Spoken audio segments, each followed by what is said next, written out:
第14届市成名杯国际少棒赛伫中华举办，今仔日是同尾天。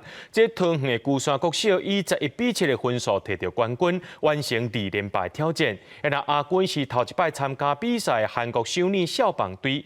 市成名棒球发展协会表示，透过比赛和学生选手甲国际交流，这是真好的经验。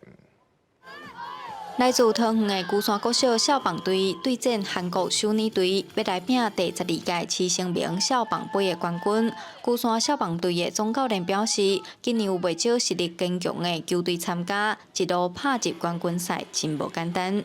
这届外国队的实力有哪比咱较好一寡，因为因的组队方式跟咱无同款，可能用俱乐部的，还是讲足侪个组起来，甲因拍无遐简单拍。棒球就是大家合作嘛，只有合作才可以拿到冠军，这样。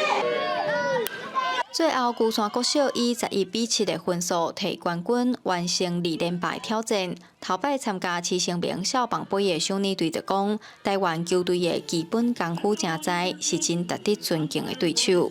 대만 아이들은 기본기가 너무 잘 돼 있는 것 같습니다. 그래서 뭐 아이들이 작다고 뭐 힘이 없는 것도 아니고 기본기가 너무 잘 돼 있어서 사실 경기 하나하나 할 때마다 좀 힘든 경기였습니다. 애들끼리 좀 단합 열심히 해가지고 결승 온 것 같고 한국은 추운데 약간 애들이 더운 것 같은데도 열심히 해서 결승 온 것 같습니다.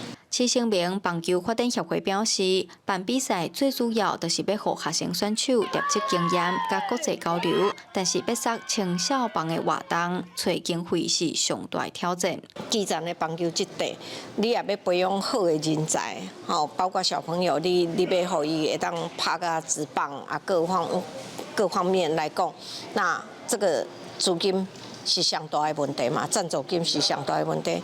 即阵台湾棒球摕到世界冠军，棒球正做大家讨论的话题。主办单位嘛，希望有更较侪人做伙来关心台湾基层棒球的发展，互介意运动的囡仔有发挥的舞台。记者杨淑成，中华报道。